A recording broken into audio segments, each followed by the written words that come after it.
le royaume de Louis XVI est en crise.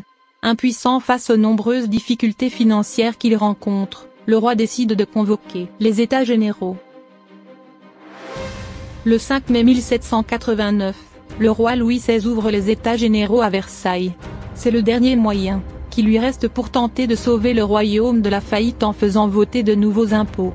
Dans toute la France, des représentants des trois ordres, tiers états, noblesse et clergé, sont élus et écrivent leurs demandes au roi sur des cahiers de doléances. Le 20 juin 1789, les députés du tiers-état souhaitent de vrais changements.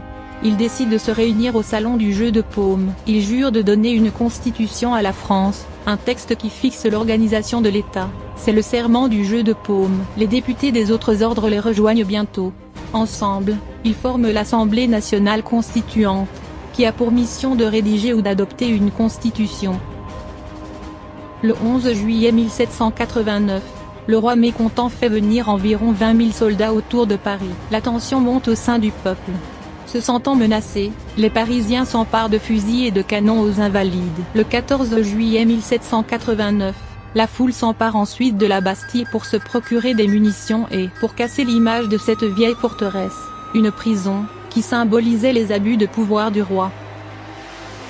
En août 1789, deux textes fondamentaux sont adoptés par l'Assemblée. Le 4 août 1789, l'abolition des privilèges de la noblesse et du clergé, la fin donc de l'Ancien Régime. Et le 26 août 1789, la Déclaration des droits de l'homme et du citoyen. La Constitution est établie, le pouvoir est partagé entre le roi et une assemblée élue.